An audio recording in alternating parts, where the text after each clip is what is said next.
Cuba 1, 2, 3 testing ketiak bumi.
Terima kasih pada mak kita.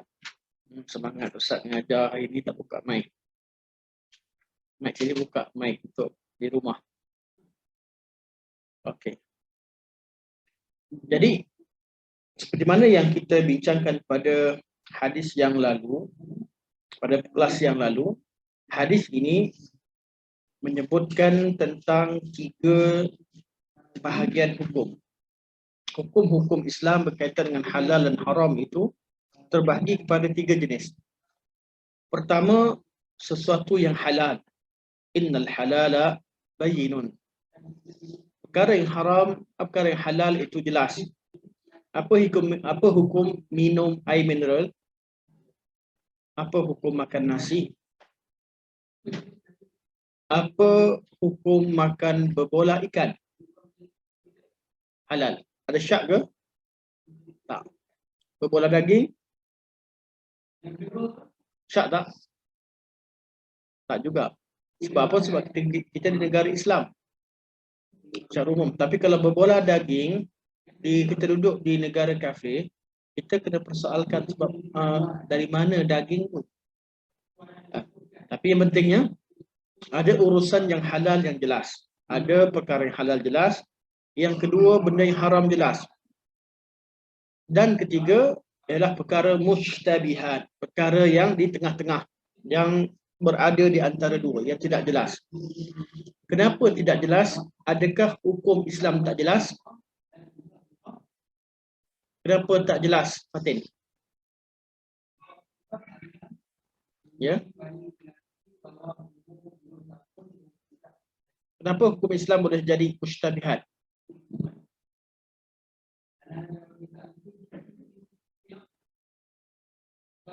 Kenapa Muhammad kita? Kenapa hukum Islam ada bahagian ketiga yang mushtabihat? Hukum yang tak jelas.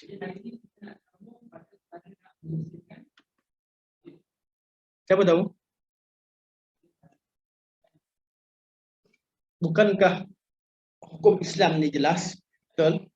Ajaran Islam jelas. Tapi kenapa boleh ada mushtabihat? Urusan yang samar-samar. Sebab mushtabih di sini bukan pada hukum tapi pada pemikiran seseorang. Kadang-kadang kita tahu satu benda tu jelas haram, jelas halal. Kadang-kadang ada satu masalah kita tak tahu dia haram ke halal. Jadi mushtabih, sesuatu yang mushtabih itu bukan pada hukum Allah. Hukum Allah jelas. Tapi mushtabih itu ada dalam akal kita. Wa bainahuma mushtabihat. Dan ada hukum yang tidak jelas, yang samar-samar dalam pengetahuan kita. Sebab tu Nabi kata la ya'lamuhunna katsirun minan nas. Ramai tidak diketahui akannya ramai dari kalangan manusia. Jadi hukum itu jelas, ada orang yang jelas hukumnya. Tapi ramai yang tak jelas. Bila ramai yang tak tahu hukum tu sebab dia susah ke dan sebagainya, kita akan bincangkan kejap lagi sekali imbas. Kita dah belajar dah tahun lepas. Bila ramai yang tak tahu, maka nama dia mushtabihat. La ya'lamuhun. Apa maksud mushtabihat? Maksudnya la ya'lamuhunna katsirun minan nas. Ramai orang yang tak tahu hukumnya. Jadi perlu rujuk kepada ahli ilmu. Bila kita la ya'lamuhunna katsirun minan nas, ramai dari kalangan manusia, artinya ada dari kalangan manusia yang mengetahuinya. Artinya hukum Islam jelas atau tak jelas? Jelas. Hukum Islam jelas. Tak ada yang tidak jelas. Cuma kadang-kadang kita nak putuskan tu, kita jadi syak, kita jadi ragu-ragu, kita jadi samar-samar, kita nak putuskan dia halal ataupun haram. Terutamanya bila berlaku khilaf pula yang kita bincangkan macam makan buaya lah. Izzah, cuba makan buaya. Pernah makan? Tak. Siapa sini pernah makan buaya? Buaya darat makan lagi. Dahsyat. Okey. Kenapa kita boleh jadi tak faham satu perkara itu dia jadi halal ataupun haram. Kenapa suatu hukum tu boleh jadi mushtabih, boleh jadi kita tak jelas, sama-sama. Puncanya dua. Kita sebut juga pada semalam, mushtabahat semalam ke? Hari Isnin. Punca pertama sebab kita tak kenal. Kita tak kenal dan tak faham betul-betul tentang perkara tersebut. Fatini, apa hukum Bitcoin? Apa hukum orang main Bitcoin? Ha? Bitcoin tu apa? Tahu? Tak tahu. Jadi sebabkan kita tak tahu, macam mana nak tahu hukum? Khilafah, apa hukum main saham? Puncanya bukan tak tahu hukum. Kita tak jelas dengan operasi dan perkara tersebut. Atau kita apa hukum makan nak-nak? Anik, apa hukum makan nak-nak? Nak-nak. Kita tanya pada Laila. Laila, apa hukum makan nak-nak? Masya Allah, Muhammad jawab. Mint. Tahu mint? Yang letak dalam air jadi wangi itu. Nak apa bahasa Melayu? Mint ni bahasa Inggeris. Bahasa Melayu dia panggil apa? Pudina. Pudina. Terima kasih Muhammad dan Fatih ni. Laki pemalu je. Tahu makan je. Tahu minum. Apa hukum makan pudina? Halal kalau saudara makan-makan lah. Kita jadi tak tahu hukum sebab apa? Sebab kita tak kenal benda tu. Tak kenal. Makanan kadang kita tak kenal. Kadang-kadang haiwan tu kita tak kenal. Tak tahu dia hidup satu alam ke dua alam ke. Tak tahu dia makan apa. Jadi kita tak tahulah dia hukum halal ke tidak. Kita nampak belut rasa macam haram sebab dia panjang macam ular. Dan rupanya belut ikan. Oh, ikan rupanya. Oh, boleh makan. Kan? Kadang-kadang kita tak tahu hukum tu bukan sebab Islam tak jelas. Punca pertama sebab kita tak kenal benda tu. Jadi macam mana kita nak tahu hukum? Kajilah benda tu betul-betul. Betul ada orang yang masuk dalam perbankan, dia kaji tentang sistem bank. Dipisahkan yang mana boleh, yang mana tak boleh. Wujudlah sistem perbankan Islam. Walaupun tak betul 100%, tak ada semua betul. Sebab dia sistem memang riba asalnya. Cuma atas kerana keperluan orang Islam pun nak pakai kereta, nak beli rumah sebagainya. Duit nak dapat kos terlalu tinggi, takkan nak kerja sepanjang hidup, dah tua baru dapat rumah sebagainya. Jadi keadaan hajat tersebut, maka ada orang Islam yang masuk belajar sistem perbankan yang riba tadi, maka cuba dicari dan cuba dipisahkan beberapa yang dikatakan sesuai dengan Islam. Boleh dipisahkan. Sistem perbankan tapi diislamikkan. Bukan menghalalkan, bukan menghalalkan yang haram, tapi dilihat yang mana bersesuaian boleh dipisahkan. Ada perbankan, ada aktiviti yang tak dibenarkan, ada dibenarkan. Sama juga orang Islam masuk dalam badan security negara untuk cek halal haram dalam masalah dalam masalah saham-saham yang patuh syariah atau tidak sebagainya. Kenapa kita nak benda-benda ni kita perlu? Sebab dia mushtabihat. Kenapa mushtabihat? Sebab kita tak tahu proses dia. Tak tahu macam mana perkara itu, perniagaan itu berlangsung. Tak tahu haiwan tu makan apa. Jadi urusan ni jadi hukum jadi tak jelas kerana kita tidak kenal. Tidak kenal perkara tersebut. Punca yang kedua, punca kenapa tak tahu hukum? Sebab memang kita tak tahu hukum. Tak tahu nak letak hukum kat mana. Kita tahu kenapa boleh jadi halal, kenapa boleh jadi haram. Yang mana boleh, yang mana tidak. Tak tahu letakkan kaedah. Cara, punca kedua ni, sebenarnya punca pertama saja letak kedua. Punca yang kedua ini, yang paling utama adalah kerana memang jahil tentang hukum syarak. Tak pernah belajar kitab fiqh habis, macam mana jadi pakar fiqh? Satu kitab pun tak habis. Tak ada hafal satu matan, tak ada hafal satu ayat Quran. Macam mana nak jadi pakar dalam bidang syariah? Jadi, punca pertama sebab, kalau tukar balik dua jadi satu, punca pertama sebab tak tahu hukum. tak belajar, tak kaji Quran, tak tahbih, tak kaji hadis, tak buka kitab fiqh, jadi dia menyebabkan dia jadi urusan tidak musytabih. Sedangkan bagi hukum dia jelas dah, tapi bagi tak belajar. Yang kedua, kita dah belajar sekalipun, ada ulama yang masih khilaf lagi, berlaku khilaf, berbeza pandangan.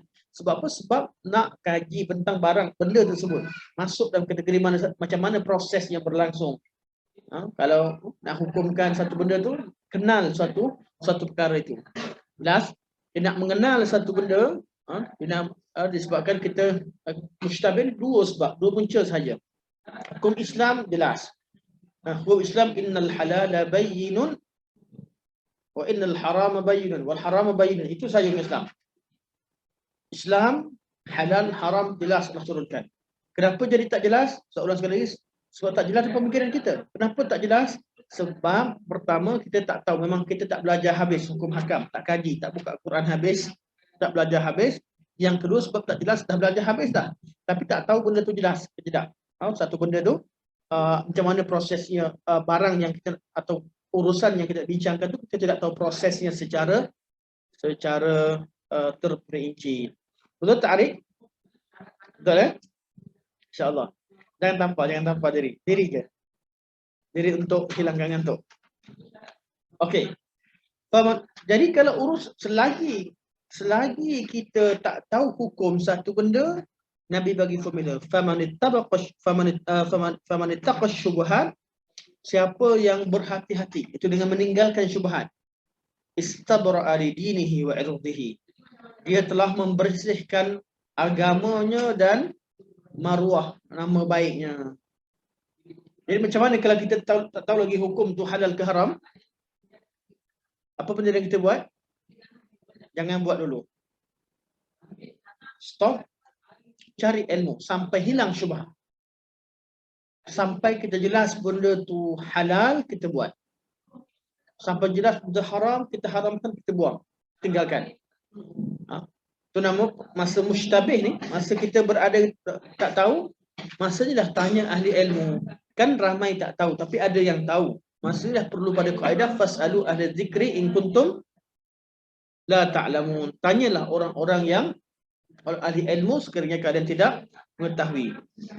Kenapa kita perlu berhati-hati? Nabi beritahu sebab.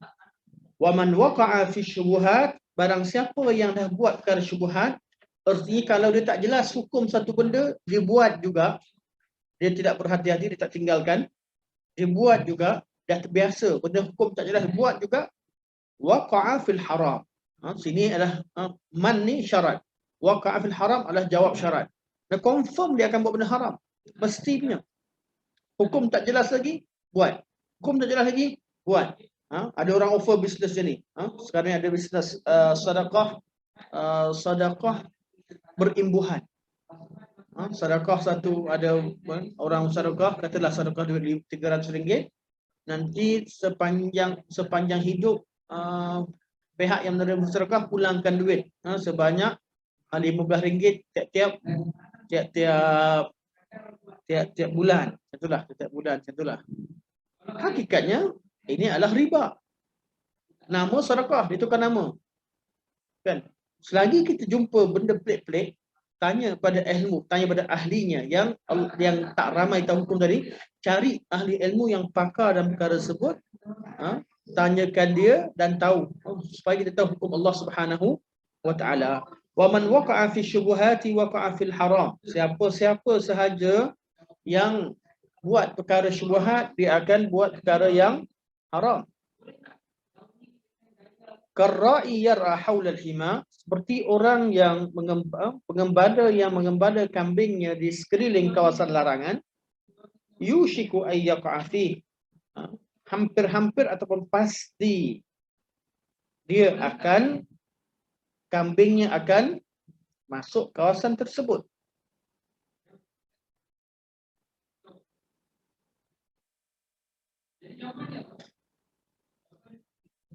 Okey. Ini kita dah syarahkan sebenarnya. Kemudian Ustaz saja ulang sekali imbas untuk kefahaman. Kita tak syarah detail, tapi kita syarah biar hadis yang kita baca dan kita hafal tu, kita tahu sekali imbas, masuk kepala sekali imbas. Nak syarah detail tu kemudian lah. Tapi makna umum tu kita faham secara sekali imbas secara jelas. Nabi kata, ala wa inna likulli malikin hima. Ketahuilah, sesungguhnya tiap-tiap raja itu ada kawasan larangan. Raja mesti ada kawasan larangan. Mana orang bebas salam raja. Kalau bab salam lah. Kalau bab rumah dia, istana raja mesti ada pagar dia. Mana boleh kita masuk kawasan raja suka hati. Atau raja dia ada tentera dia, kawasan tentera, kawasan askar. Mana kita masuk, kita masuk sisir kena tembak. Di Madinah, kawan Ustaz dia nak pergi buat lesen. Pejabat tentera dengan tempat lesen punya sebelah-sebelah. Dia salah, dia masuk selamba je di kawasan tentera. Dia tahu-tahu mortar tu tuju betul-betul kat kepala dia. Daripada atas. Lepas tu askar tu dia yakin dia mesti orang salah ni. Askar tu kata nak mati ke? Lepas tu kejut, masuk ke mana pun minta maaf, nak jadi reverse balik kereta. Masuk ke sana askar dengan selamba. Kan? Khawatir dia apa? Tak bom kat kereta tu, tutupkan masuk selamba macam tu ke sana askar, tu kawasan larangan.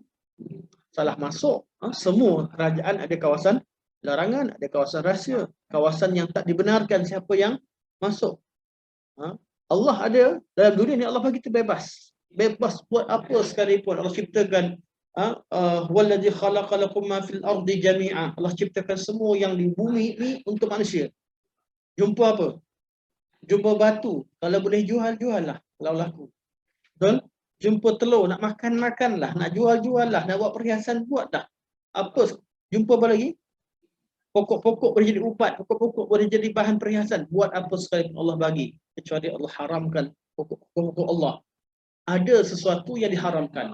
Air dalam beribu-ribu jenis air, berpuluh ribu jenis air, minumlah, buatlah air jus apa sekalipun, buah-buahan jadi jus semua, akar-akar kayu jadi air minuman semua, batang-batang kayu di blend, jadi apa?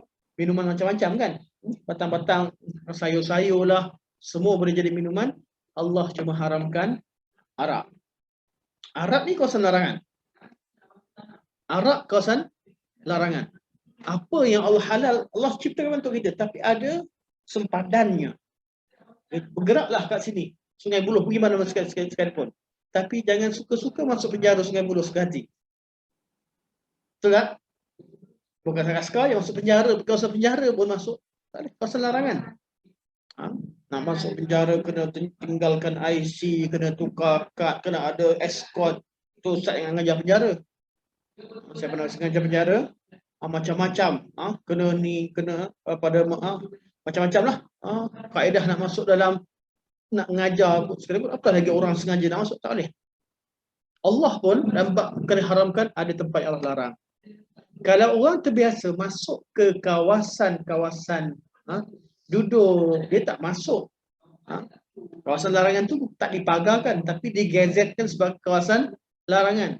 Dia biasa buat keliling di situ, dia akan masuk. Macam orang mengenai kambing, kawasan-kawasan diharamkan, dia letak kambing kat sebelah. Confirm satu hari ni kambing dia akan makan rumput sebelah. Mana perasan? Kambing pula. Kita pun tak perasan. Begitulah hati kita. Dah biasa buat benda yang tak jelas, satu hari kita tak akan rasa terbeban, tak rasa berat untuk buat benda yang haram. Betul Allah kata, ala wa inna himallahi maharimuhu. Ketahuilah bahawa kawasan larangan Allah itu adalah perkara-perkara yang diharamkan. Kemudian Nabi kata, ala, ketahuilah. Wa inna fil jasadi mudghah. Sesungguhnya dalam jasad ini ada seketul daging. Daging ni yang kita kena jaga betul-betul. Daging ni bersih ke tak bersih bergantung kepada kita jaga hukum halal haram. Kalau kita buat benda haram, daging tadi akan memberi kesan pada daging tadi. Satu titik hitam. Nabi kata, ala wa inna fil jasadi mudghah. Ketahuilah bahawa dalam jasad ini ada seketul daging. Iza salahat, bila daging ini baik, salahal jasad kulluh. Baiklah seluruh jasad. Orang hati dia baik.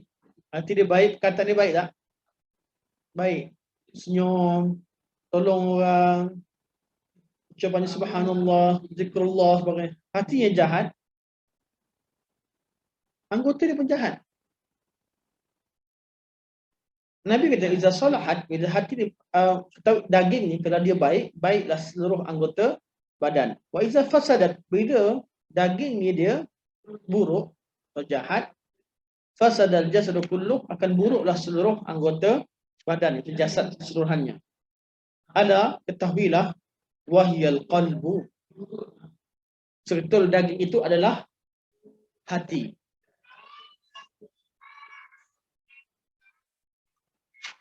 Okey. Sekarang ni takwa kat mana? Ketakwaan seseorang terletak di mana? Di hati. Betul? Nabi kata apa? At-taqwa hahuna. Nabi tunjuk hati. At-taqwa hahuna. Takwa di sini. 3 kali Nabi kata. At-taqwa hahuna. At-taqwa hahuna. Takwa di sini. Takwa di sini. Takwa di sini. Jadi takwa ni di hati. Jadi kita nak hukumkan seorang tu baik ke tak baik, tengok pada pakaian dia ke tengok pada hati dia.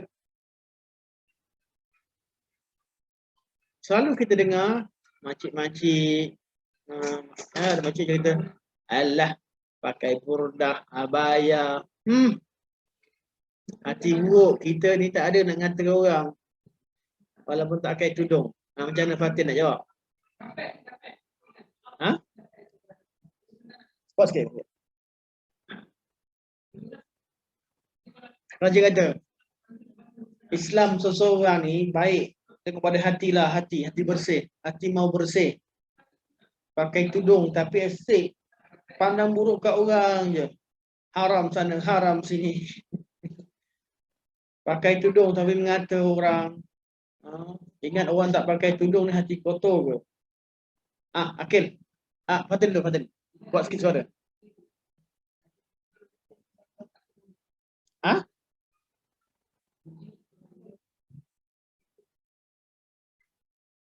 Hukum Allah, kena? Tak dengar. Tak ada jawapan? Tak ada. Hati ni? Aiza? Ramai ni orang berpurdah kena serang sekarang. Pakai tutup, tak nampak, cuma nampak mata je. Tapi hati dia, Allah saja yang tahu. Pakai tudung, pakai purdah, ngumpat orang. Orang ngumpat tak? Kata memang betul, ramai pun ngumpat. Manusia sama ya, betul tak? Pakai purdah, tak pakai purdah, ngumpat tak orang? Manusia. Ngumpat lah. Ada juga orang pakai purdah kes mencuri, betul tak? Ada. Tak CCTV yang dia orang sebar kat YouTube. Kan, kat TikTok pun ada. Macam nak jawab? Ada tak orang yang tak pakai tudung pergi tolong orang? Ramai, betul tak? Artis yang pakai hampir nampak dia punya betis.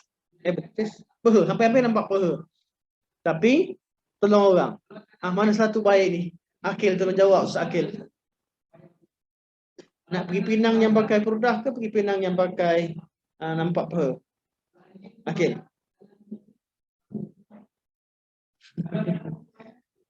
Okey, siapa boleh tolong bagi jawapan?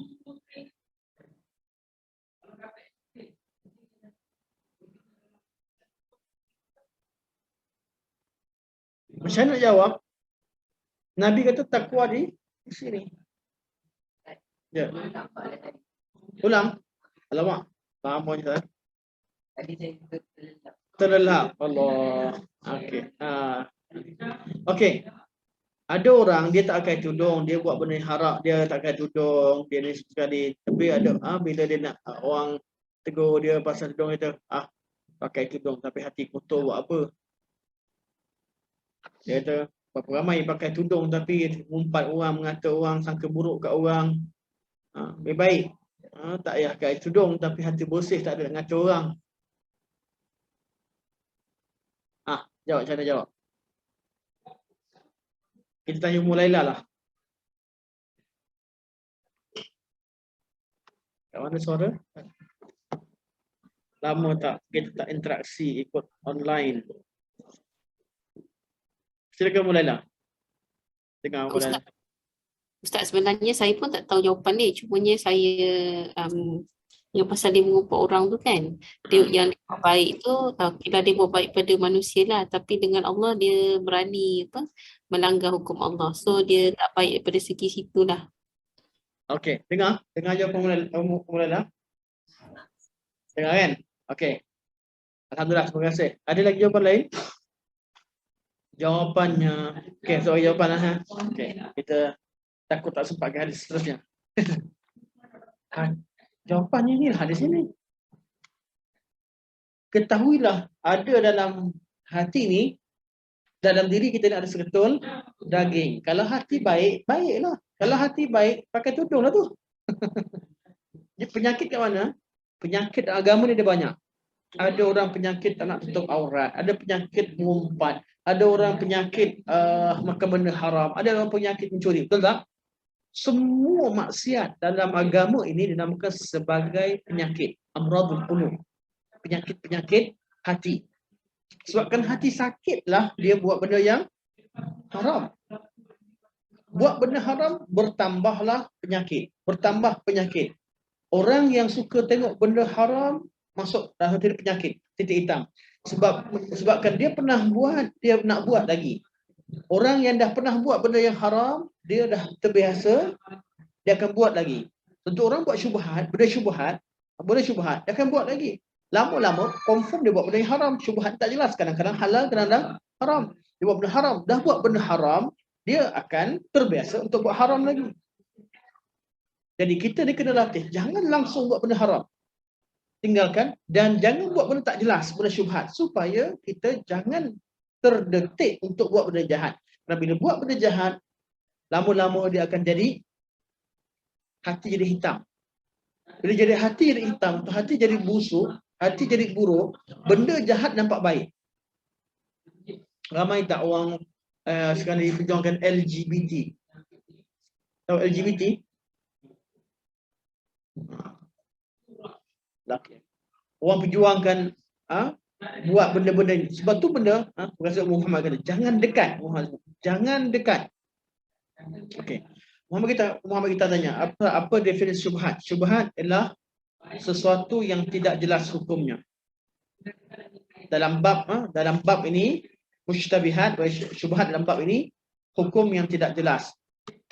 Manakala syubhat dalam bab, kalau kata musytabihat, kalau kata syubhat dalam bab ilmu, mana suatu benda yang buruk dilihat baik.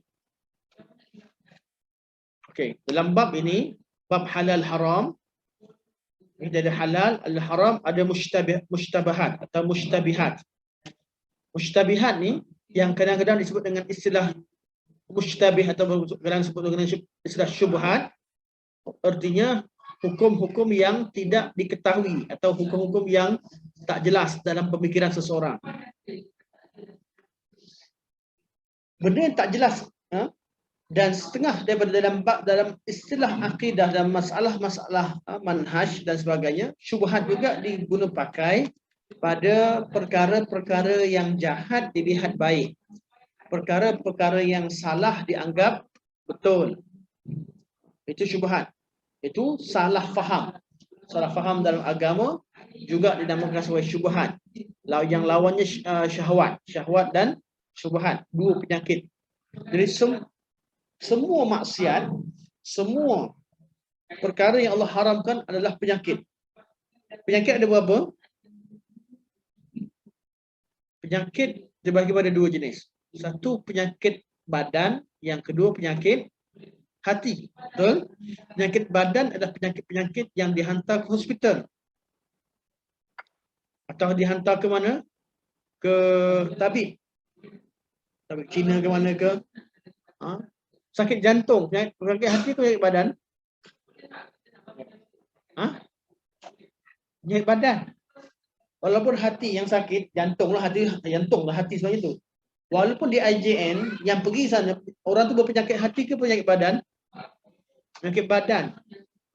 Yang kedua penyakit hati. Penyakit hati apa dia? Penyakit dalam agama. Apa itu penyakit dalam agama? Maksiat-maksiat. Suka buat maksiat. Ada orang tak ditinggalkan maksiat mulut. Kalau jumpa kawan tu mulut dia nak kenci tu susah. Aku macam nak ngumpat je. Tahan. Dia nak jaga mulut tu susah. Betul tak? Ada tak orang begitu? Seronok bercakap. Cakap pula cerita tentang ilmu ni tak best. Mesti Nilofa tu kahwin kan? Kahwin Nilofa. Kejap lagi pergi pada siapa? Siapa lagi artis ada? Nora Danish tu. Habis artis pergi pula pada sana. Pergi sana sini. Seronok tak? Tanya perempuan. 3 orang ada sini. Wakil perempuan. Seronok tak kalau cerita tentang ketawa tengok sama sendiri. Kan? Seronok kadang-kadang. Seronok kadang-kadang. Kita kena tinggalkan. Sebab kalau kita buat sekali, semua maksiat ada keseronokan. Betul tak? Orang yang mengumpat, seronok. Masuklah tim mengumpat. Sok-sek, seronok. Yang lelaki, tim masak okok, seronok tak? Semua maksiat ada keseronokan. Sebab itulah seronok bukan bahagia. As-sa'adah, kebahagiaan dalam ketaatan. Sa'adah adalah keseronokan yang membawa kepada keseronokan di akhirat. Ini sa'adah, kebahagiaan. Bahagia. Tenang dalam ketaatan. Nama sa'adah. Jadi kalau seseorang tu seronok, bahagia bukan seronok. Sebab semua maksiat ada seronoknya. Ada pada keseronokannya. Dengar lagu seronok tak seronok? Seronok. Tengok filem. Seronok. Filem jiwa. Duduk depan semua mamat-mamat hidung kemek, tapi dia bayangkan dia punya ni, dia punya bakwo dia macam kerandang. Disebabkan tengok cerita lah dia berangan nak jadi anak raja. Orang Pinang sakat yang kerja-kerja cikgu-cikgu dia tak terima. Sebab tengok cerita orang boleh duduk kat rumah boleh jadi anak princess. Siapa tak nak? Ini cerita betul-betul ni. Ramai yang perempuan tolak pinangan, dia nampak rendah orang keliling dia. Sepupu dia ke atau jiran dia yang sakat kerja cikgu, kerja pencarah biasa-biasa ditolak. Sebab apa? Dia tengok cerita tu budak tu boleh kena pinangan Tan Sri, Datuk. Rumah besar terus. Seronok tengok cerita ni. Sebab apa? Dunia tu dia pegang. Pengarah pegang dunia tu. Orang mati boleh hidup, hidup boleh mati. Semua suka hati dia buat. Tak seronok, mana tak seronoknya? Kan? Dah mati kat sana tiba-tiba timbul balik. Cerita memang seronok. Tapi keseronokan bukanlah sa'adah, bukan kebahagiaan. Apa itu kebahagiaan? Sa'adah adalah ketaatan. Kita tenang dalam mentaati Allah Subhanahu wa ta'ala. Okey, balik semula kepada hati. Jawapan kepada makcik yang jawab tadi tu, jawapannya kalaulah hati baik, iza salahal jasadu kullu. Kalau hati betul-betul baik, sudah pasti anggota badan baik. Jadi kalau orang tak tutup aurat, artinya hatinya berpenyakit dalam bab aurat. Sama ada kerana syubhat, kerana dia salah faham, dia ingatkan tak wajib tutup aurat. Sekarang ni ada kan orang cerita aurat tak wajib tutup. Ataupun kerana syahwat. Dia tahu benda tu haram tapi dia nak buat juga, dah terbiasa. Syahwat ni kerana terbiasa. Orang tahu tengok aurat orang ni haram. Jarang orang syubhat kat sini. Semua tahu haram. Tapi syahwat. Nak juga tengok. Syahwat. Kenapa syahwat boleh ada? Sebab daripada awal tak jaga. Dah biasakan diri. Hati dah dididik dengan maksiat. Hati ni dah dengan maksiat. Orang yang zikir pada Allah sebenar-benarnya, dia akan rasa tenang dalam ketaatan. Itu kebahagiaan sebenar. Orang yang biasa dengan maksiat, dia tak dapat hari tu. Katalah hari-hari dia tengok pukul 7 malam mesti tengok cerita. Tiba-tiba mak dia bawa dia pergi masjid. Ngamuk tak? Ngamuk. Sebab apa? Masjid dengan cerita dah biasa dengan maksiat. Sebab tu Nabi sebut tentang halal haram ni, hujung sekali Nabi cerita tentang hati. Sebab bila kita buat benda yang haram, kita buat benda haram atau benda syubhat, dia akan memberi kesan pada hati kita. bermula dengan buat benda haram tadi, yang pada asalnya buat benda tak jelas, akhir sekali hati dah terbiasa buat benda yang haram dan tak nampak lagi benda tu salah. Berasal daripada syahwat, akhirnya berubah jadi syubhat terus, tak nak langsung. Tak boleh terima orang cakap benda tu salah. Sekarang ni antum semua masya-Allah, ya ada sekarang kita buat dah pakaian tutup aurat semua penuh. Kalaulah katalah terselak keluar rambut, rasa bersalah tak? Salah, cepat-cepat masuk kan? Betul? Sebab apa dah? Biasa tutup aurat. Kalau orang yang tak pakai tudung, ni Ustaz ni ada rakaman pula nak cerita dengan Ustaz Seri Ustaz marah. Ada, cerita je lah, dia pun tahu. Dia dah kat sebelah. Ada orang ni dia adalah ketua Ustaz, kawan dia jugalah. Betul yang perempuan ni, dia menangis-nangis, dia suruh Ustaz tengok. Dia kata, tengoklah aku sini, aku dihina aku, dia tengok. Tunjuk rambut-rambut dia. Kita bukanlah dah lah. Baik tu baiklah juga kan. Tapi ada bini sebelah lagi dia tambah baik. Ada isteri sebelah lagi bertambah jadi baik, bertambah jadi warak. Kan? Takut kena yalah, kena apa? Macam-macam boleh kena. Kan? Tapi ada orang tak ada masalah apa-apa. Sebab apa? Dah biasa. Orang tak tutup aurat, dia tak rasa apa masalahnya tak pakai tudung. Betul tak? Orang yang biasa, dia takkan tudung. Orang biasa dia buka lagi lebih sikit, nampak dia punya bahu dia. Apa salahnya bahu? Tak ada apa-apa pun. Yang kat TV tu ketiak. Ketiak saya putih ke bersih? Apa dia rasa malu? Sebab apa? Puncanya kerana dia dah buat benda man waqa'a fi syubhat waqa'a fil haram. Dah buat benda haram. Bila dia buat haram, hati jadi kotor. Jadi terbiasa. Sebab tu hidup kita nak aman, nak sentiasa berada ketaatan, jangan dedahkan diri kita kepada perkara syubhat. Apatah lagi perkara yang haram. Kalau kita dah buat sekali benda yang haram, benda haram tu akan mewarisi satu titik hitam dalam hati kita, menyebabkan kita memandang ringan terhadap perkara tersebut. Jadi kenapa ramai sangat orang yang mempermainkan agama Allah di luar sana yang tak rasa sensitif dengan agama? Sebab mereka telah dididik dan dibiasakan dengan perkara yang haram. Kalau ada orang kata salah benda haram, orang yang salah, yang kata salah, yang nahi mungkar, dia kata hatinya kotor. Suka su'uzan dan dengan orang lain. Maka keluarlah hadis-hadis su'uzan. Amar ma'ruf dan nahi mungkar. Orang yang nahi mungkar yang dianggap su'uzan. Nampak? Okey. Kita masuk kepada hadis seterusnya. Hadis ke-7. Agama adalah nasihat. Saya baca terus lah sebab masa kita ada sedikit, pada 15 minit lagi. An Abi Ruqayyah Tamim bin Aus ad-Dari radhiyallahu anhu anna an-nabiy sallallahu alaihi wasallam qala. Daripada Abi Ruqayyah, ini adalah kunyah kepada sahabat mulia Tamim bin Aus ad-Dari.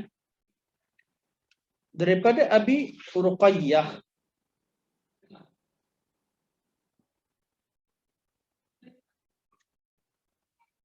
Tamim bin Aus ad-Dari.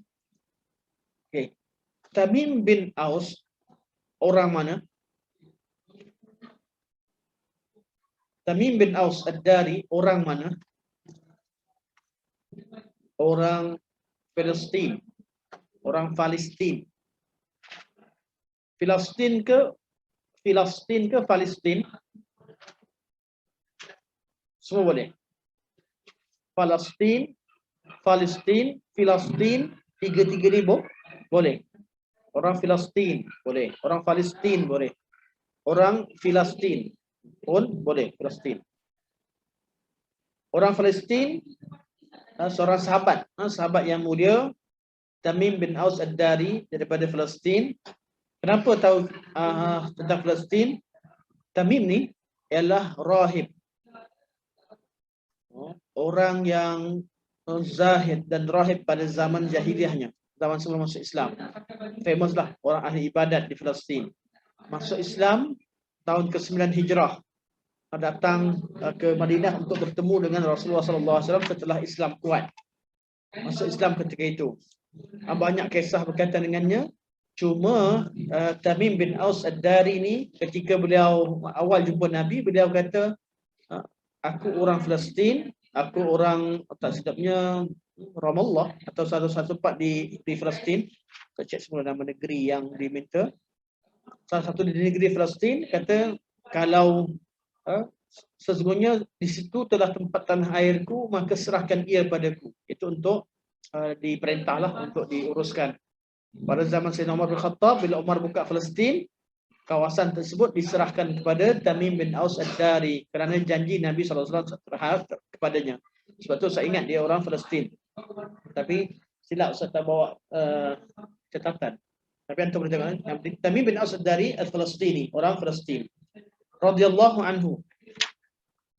Anna Nabi sallallahu alaihi wasallam qala, bahwasanya Nabi sallallahu alaihi wasallam bersabda, ad-dinu an-nasihah. Ad-din. Apa dia ad-din? Agama. Agama apa? Mana dalilnya? Nabi sebut agama, Nabi tak sebut Islam. Mana dalil kata agama sini maknanya Islam? Ya? Apa dia? Inna ad-dina indallahi Islam. Agama di sisi Allah adalah Islam. Kalau Allah sebut kalimah ad-din dalam Al-Quran, maksudnya Islam. Ala lillahi ad-din ala lillahi ad-din. Apa dia? Ala lillahi ad-din al-khalis. Surah Az-Zumar. Ketahuilah bahawa agama itu milik Allah sepenuhnya. Kita hanya serahkan agama kita kepada Allah. Urus ad-din di sisi Al-Quran adalah Islam. Pernah tak jumpa dalam Al-Quran Allah sebut agama dinun Nasara? Agama kaum Nasara. Tak ada. Kalau Allah sebut din, hanya merujuk pada Islam. Sebab Allah tak iktiraf agama lain sebagai din. Agama lain, din batil. Kalau sebut Tuhan, Rabb, siapakah Rabb? Allah. Siapakah ilah? Allah. Tapi ada tak ilah yang lain? Ada. Tapi ilah tu ilah yang batil. Ilah yang disembah selain Allah ada tak? Ada yang disembah. Ada, selain Allah ada yang disembah. Tapi itulah Tuhan yang batil. Jadi sekarang din yang diiktiraf sebagai agama dan din dalam lafaz-lafaz syarak yang datang secara mutlak adalah agama Islam sahaja. Sebab tu tak perlu sebut Islam. Cukup sebut ad-din. Ad-dinu, agama itu, maksudnya Islam itu, agama Islam itu an-nasihah. Apa nasihah? Kena? Akil apa? Nasihat. Apa erti nasihat? Agama itulah nasihat. Okey, kita. Apa erti nasihat kita?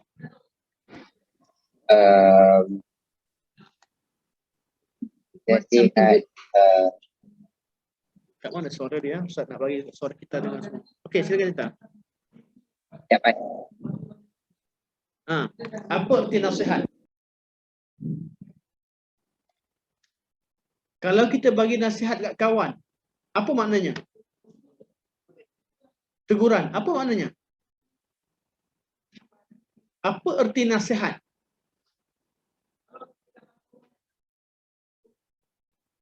Nasihat sama erti dengan ikhlas. Tapi dari segi bahasa, belum lagi dari segi syarak. Nasihat artinya ikhlas dari segi bahasa. An-nushu dengan al-khulsu atau al-khulasah atau al-khalas maknanya sama. Okey, Ummu Muhammad jawab kebaikan. Okey, nak kebaikan untuknya. Alhamdulillah jawapan. Apa arti nasihat? Nasihat adalah ikhlas. Ikhlas apa dia? Ikhlas inginkan kebaikan. Seperti mana yang disebutkan oleh Muhammad. Barakallahu fiik. Barakallahu fiik. Ikhlas dalam menginginkan kebaikan. Kenapa seorang ibu nasihatkan anak?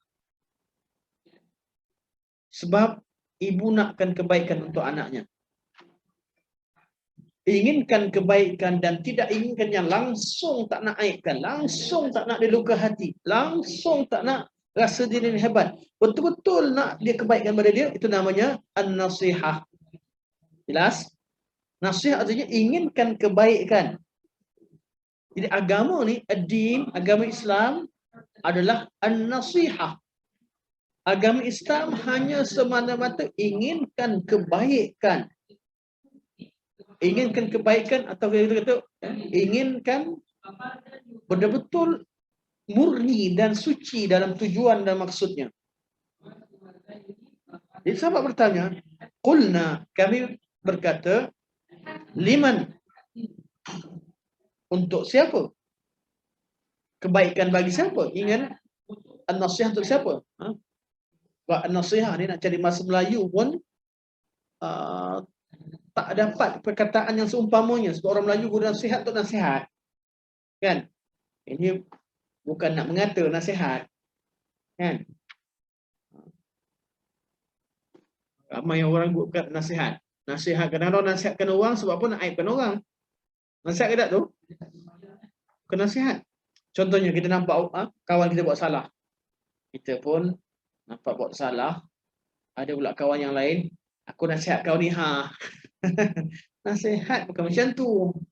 Nasihat kita inginkan kebaikan kepada orang tu dan tak ada maksud lain. Dan kebaikan di sini dapat difahami dengan ikut pada konteksnya. Jadi sahabat bertanya, untuk siapa? Qulna liman ya Rasulullah. Nasihat untuk siapa? Kebaikan untuk siapa yang agama Islam bawa? Yang agama ni bawa. Agama Islam yang ingin nasihat. Qala, Nabi kata lillah. Lillah, kita tak boleh kata kebaikan dah. Bahasa Arab pun adalah nasihat bukan maksud kebaikan. Nasihat adalah betul-betul ikhlas. Betul-betul murni. Murni kerana Allah. Artinya apa? Dalam bab ini, ikhlas dalam ibadah. Lillah, untuk Allah, itu ikhlas dalam ibadah. Buat sesuatu, kita kat dunia ni buat sesuatu semata-mata kerana Allah. Lillah. Sebab tu di sini an-nasihah sini maksud pada rangkap lillah sama erti dengan ikhlas lillah. Kita buat sesuatu kerana siapa? Kerana Allah. Kerana redha Allah. Kerana balasan Allah. Mengharapkan wajah Allah, mengharapkan pandangan Allah,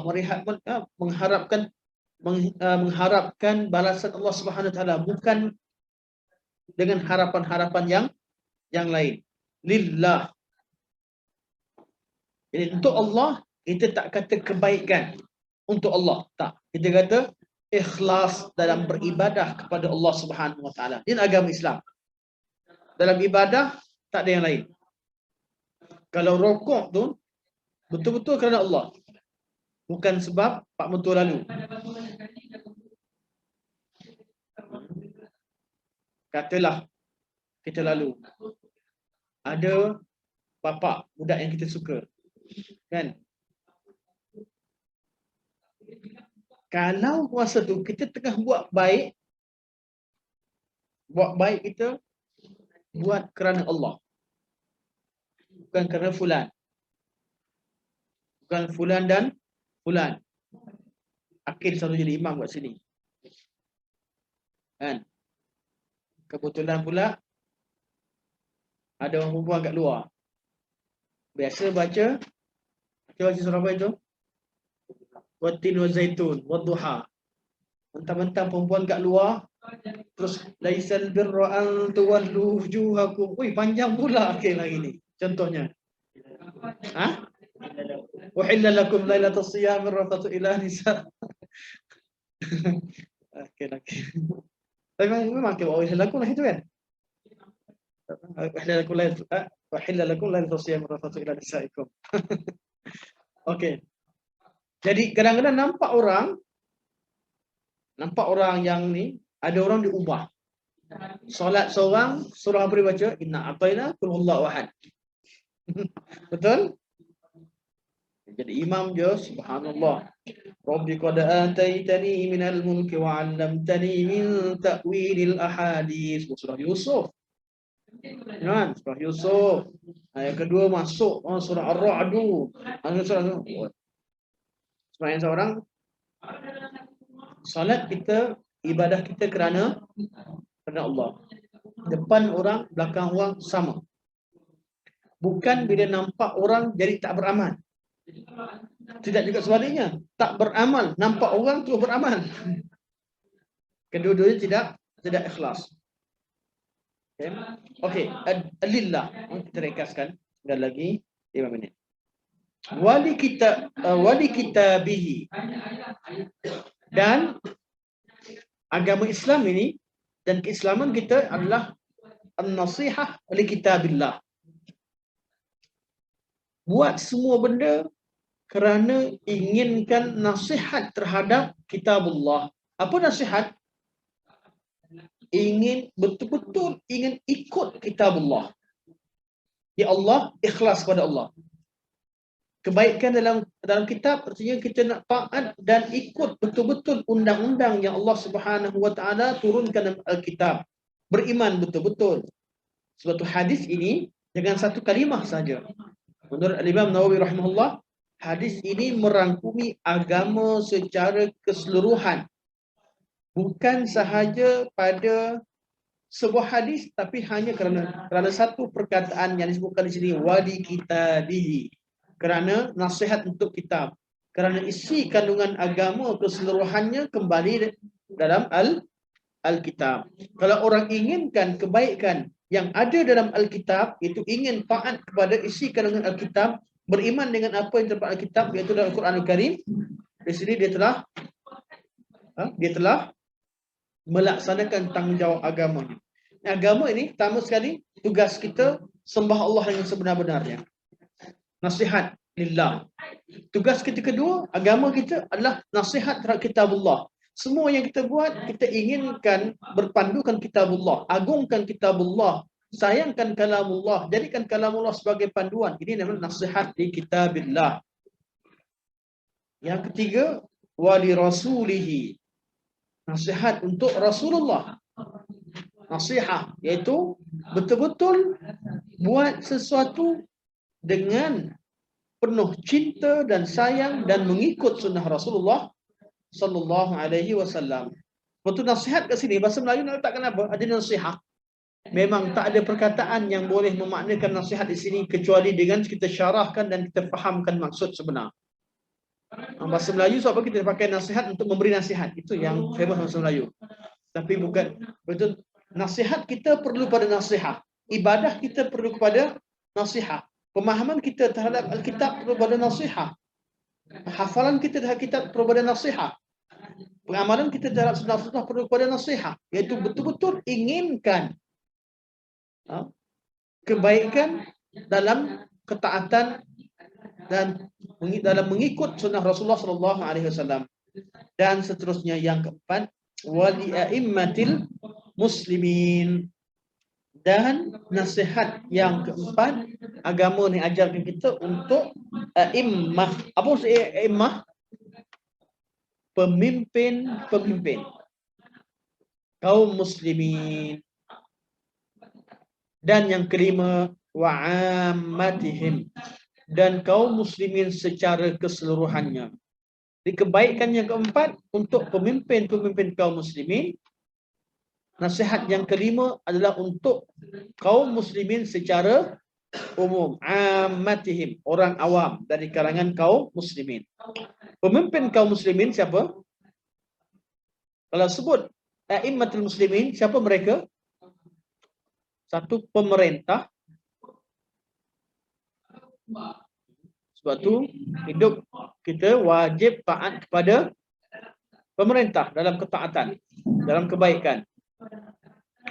Kalau pemerintah suruh buat benda maksiat, ikut tak? tak ikut. Maksiat dan erti kata satu perkara yang tidak dibenarkan oleh syarak. Kalau pemimpin suruh solat jarak, solat tak? Jarak tak? Solat. Sebab apa? Pemimpin bukan nak maksiat pada Allah, tapi kerana menjaga kemaslahatan. Dibenarkan oleh syarak, dibenarkan. Itu tidak melawan dengan konsep ketaatan kepada pemimpin dan tak melawan dengan hukum Allah.